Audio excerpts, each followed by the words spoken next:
Hello, everybody. Welcome to a Monday edition of Post Press Conference Reactions. I'm Brian Nemhauser. You can find me on Twitter and Instagram at HawkBlogger. And we're still celebrating a triumphant Monday morning. Well, I guess it's not a morning, but Monday, a victory Monday for the Seahawks after beating the Denver Broncos yesterday by a score of 26-20 in a game that, depending on how things look, how you look at it, is either encouraging or a little concerning, maybe a little bit of both. For me, generally a pretty encouraging first game for the Seahawks, despite what was an awful first half. And what I'm going to cover in this video is Mike Macdonald just wrapped up his Monday press conference, and I asked a few questions, and a lot of people did. It was actually a pretty long press conference. It was almost 20 minutes. And I'll go over what I thought were the most pertinent aspects of that press conference. First things first, no injury updates. So there is nothing from George Fant on the George Fant front, nothing on the Kenneth Walker front. You can take that as good news or bad news. I take it as no news because the indication I got is the coach just doesn't want to really talk about that stuff until he has to. I wouldn't be surprised if we don't hear anything until they do a Wednesday practice report. So I think one thing that's been pretty clear about Mike Macdonald is unless he's compelled to share injury information, he's not going to share injury information. So we are more accustomed to Pete Carroll on Mondays giving you updates, giving you indications, even Monday morning on his show with Brock and Salk, that he would tell you, okay, it's looking good, we're optimistic or not. We got a little bit of that from Mike Macdonald yesterday. He said that we're optimistic about Kenneth Walker, but we've really not got any more details. So don't know. The George Fant thing, I thought we might know, because if it was really serious, you'd think that they'd have gotten imaging. You think there would be some reports out. So far, nothing. So nothing on the injury front to note. I asked Mike Macdonald a couple different things that I was curious about. I asked him, the way I put it to him is that I noticed the defensive line getting upfield a little bit more in the second half, and I was wondering if that was a change in coaching, that they kind of unleashed the defensive line to get upfield because they were trying to, in the first half, be a little bit more containing with their rush with a mobile quarterback, or whether that was just players getting, being more disruptive. And his answer there was interesting. He said that for him, it was not really a big change. They didn't really do anything philosophically different. But he then went on to talk about the fact that there are some real strategic decisions to make in those situations, and that, if you start doing the stunts in the games, you might be opening up a rush lane for the quarterback. And so maybe they were doing a little bit less of that. But if you do what he called a mush rush, where you kind of keep things contained, then it's a little harder to get to the quarterback. So I think he acknowledged that there was some thought going into how they were going to get after Bo Nix yesterday. And it seemed to me that improved in the second half. Didn't really get more depth from him on that question. The other thing related to that was, I mentioned that they did not have a clean sack, meaning the only two sacks that were recorded on the day, one for Boye Mafe, one for Derek Hall, came on plays where Bo Nix scrambled out of the pocket and ran out of bounds, either at the line of scrimmage for no gain or slightly behind the line of scrimmage. So I asked him, given that there was not a clean sack, how did you feel about your pass rush? And Mike Macdonald said, there's a few times where they got close. You mentioned a Boye Mafe rush, a speed rush that essentially got right to Bo Nix, but Bo Nix got rid of the ball quickly. Coverage was right where it needed to be when it was a successful play. So he doesn't really care about, if it's a sack or not, as long as it's a successful outcome. So He did mention, though, that they were looking to get home a little bit more, and that's something that they will look at and they'll continue to work through. And he does, what a lot of coaches say, which is it's not just the guys up front. It's about how good the coverage is. It's about how quickly the quarterback's getting rid of the ball. There's a number of factors that go into whether a sack happens. So he did not seem as displeased as I thought he might be. He's got such a high bar. I thought he might say, like, yeah, that wasn't what we wanted. Because remember, this is a Ravens team that led the NFL in sacks last year, a coach of the Ravens team that led the league in sacks last year. And it was largely not the most disruptive pass rush, I think, yesterday. So, Leonard Williams had his quarterback hits. Boye Mafe, Derek Hall had some moments. Generally speaking, it wasn't the kind of disruption I think I'm hoping to see from that defensive line. He was asked later about Byron Murphy. Interesting comment there was that Byron had some good plays in the running game, which I noted in either my article or in one of my shows I've done in the last 24 hours, but that he actually only got a couple of true pass rush opportunities and that they'd like to get him more. So, worth just tapping the caution button there in terms of, if you were hoping Byron Murphy was going to be super disruptive in that first game, I was one of those people, that he wasn't really given as much of an opportunity to do that, given the snaps he got in the specific situations they were in. So, we will continue to see, be patient and see what happens as he goes up against different teams and different lines. Other pieces that kind of were of interest, I really liked the fact that Mike Macdonald talked about how he didn't watch the game film after the game. He had a lot of family in town.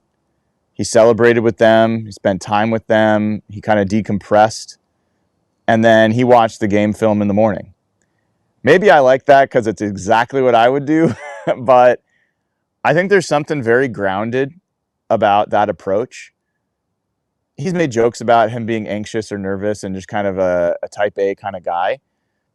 The fact that he has the mindfulness, the wherewithal to give himself some distance, let himself recharge, get a fresh look the next day, and also to spend time with the people that matter to him, I think that's great. And I'm not judging him on his life. I'm just saying the thing that I like about that is the implications that gives about how he's going to handle day-to-day coaching, the grind of it, how he's going to lead his team, how he's going to show up for his team, how he's going to not necessarily be the guy that just push, but that he'll understand that there's moments to step back and there's moments to push ahead. And I think he's shown that throughout camp, times where he's given the team days off, times where he's let the practice end early.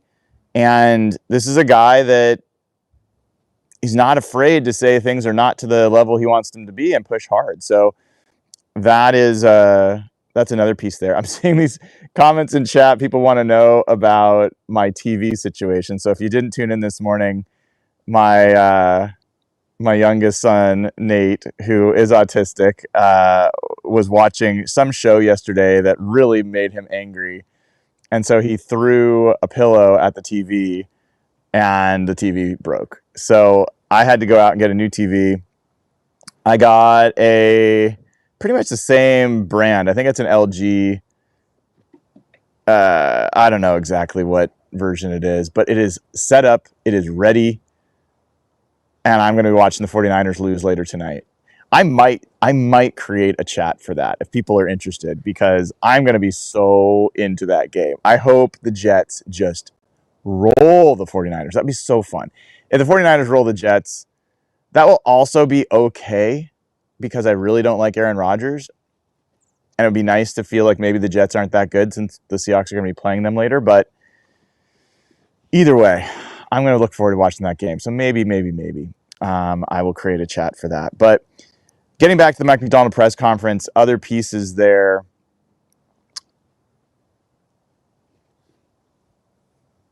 trying to think if there were other key. So he kind of went into I was going to ask him about his weekly routine for the team, because, Pete Carroll's had his, tell the truth Mondays and turnover Thursdays and all that kind of thing. Mike Macdonald seemed like today's a pretty light day for the team. He mentioned at the beginning he was looking forward to being done with this press conference so he could get on to his next prep for New England. He talked about the fact that there's advanced prep that's already been done, and then they start rolling into it today and this week early on. Then, they'll start getting into it over the next few days with the team. So he didn't get into a lot of detail the way Pete does, but he kind of shared the kind of routine that they've got. And then I'm trying to remember, and I know this is frustrating for people when I don't have this all written out, but I try to get you guys the content promptly. One of the other questions I asked him, this is, I think for me, it was an important one, which is when you see players like Laken Tomlinson and Anthony Bradford struggling, the guard play in the first half, they're struggling. What is your philosophy on, do you just let those guys work through it? Do you start rotating guys in? How do you think about that? And I almost didn't ask that question because honestly, I think that's more of a question for Ryan Grubb and Scott Huff in this case. But he gave a good answer. He said, generally speaking, it depends on what your plan was going into the game. And if you're planning to have a rotation, then you give those guys that rotation. If not, then you stick it. You stick with them. And he talked about, wanting to stick with those guys and that they were grinding and they worked it out, that they were better in the second half. I am going to want to ask that question of Ryan Grubb this week because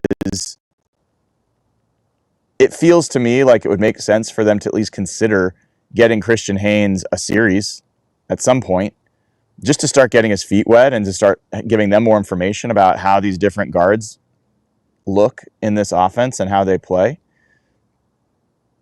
But we'll see. We'll see. I'll ask that question. So it was interesting. Like McDonald's general note there was, unless we plan to rotate someone, we're not going to start doing it.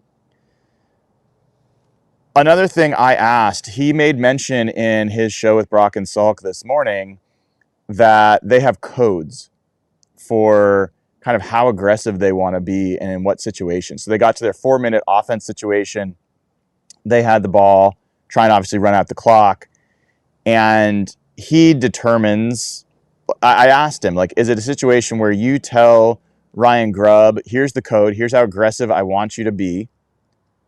Meaning, is he passing the ball? Is he running the ball? Is he, and this all comes down to that third down play at the end where they threw the ball to Tyler Lockett, and you could have had this decision where a lot of people are going to question that, whether they should have run the ball in that moment to run the clock. It worked out. So I asked him, like, do you have these codes that you give Ryan Grubb, and then he kind of knows what the menu is to select from, what plays to call that are of that kind of aggression or that kind of strategy? Or are you involved play in, play out? And he kind of laughed at it. He's like, no, I'm not involved with offensive play calling. And I thought that was a good understanding of who he is, because Pete Carroll was involved with offensive play calling. Doesn't mean he was involved with every play, but there's times where he was known to veto something or kind of interject into what was going on there. That does not sound at all like what Mike Macdonald has in mind, or even close to what he's thinking at this point in his coaching career. And so he did say, like, they basically give them an indication for that drive, how aggressive to be. And then Ryan Grubb, it's up to him to call plays that match that level of aggression. He also talked about his decision to go for the 2-point conversion, said that has been something that has been an active discussion for them through the offseason, and that the data essentially said there was a slight advantage to going for the points in that situation. And so they just went straight with the data, but that they're going to revisit that, rediscuss it, see how they feel about it. And I can't tell you how nice it is to hear how much data is influencing their decisions and the process they've got around that data, which is you don't just listen to the data, you review it, you discuss what you think to do with that data, you make decisions with it, you reflect on those decisions, and you decide whether you're going to change anything in your process going forward relative to those types of calls. And so you're not going to be in a situation where Mike Macdonald doesn't know what's going on or what to do in that specific moment, because they're going to have already made those choices about how they're going to handle those situations, whether data is going to lead, whether he's just going to get the data whispered to him by Brian Ayers and then make his own decisions. All that stuff is essentially predetermined, and Mike Macdonald just then follows along with the process that they've made. We've experienced the quote hormonal aspect that Pete had, and he acknowledged that, where he sometimes needed someone to keep him back close to the situation, like calming him down. And it didn't always work. There were times where Pete threw terrible challenge flags. There was times where Pete went for it or didn't go for it purely based on vibes. And I just think that's an approach that is of a bygone era. And if you have this kind of information, to not use it is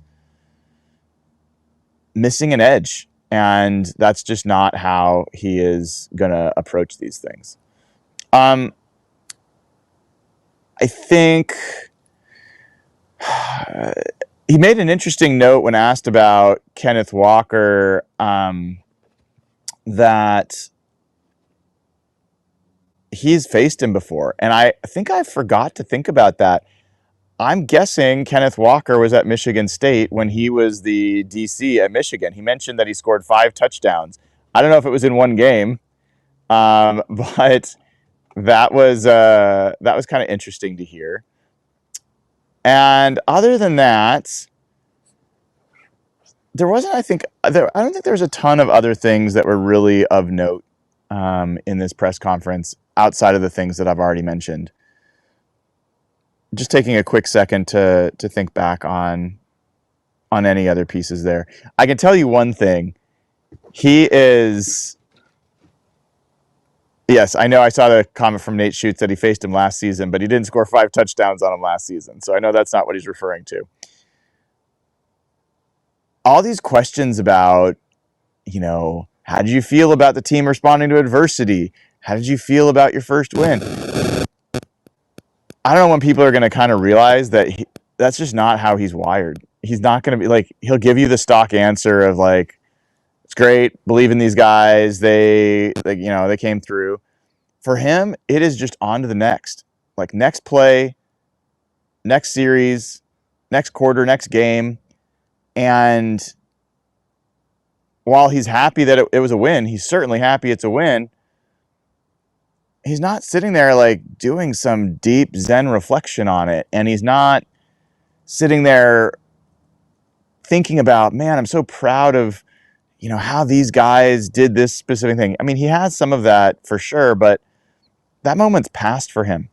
And it's certainly not something that if you asked, I think there's 3 different questions today that got at that at different ways.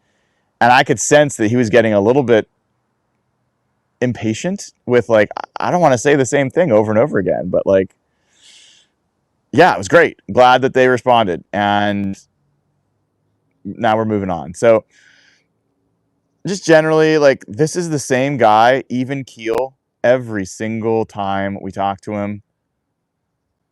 I don't sense that he was especially accelerated or amped by this. I don't sense that he was especially concerned or worried when things were not going well. And I just think that's who he is. So,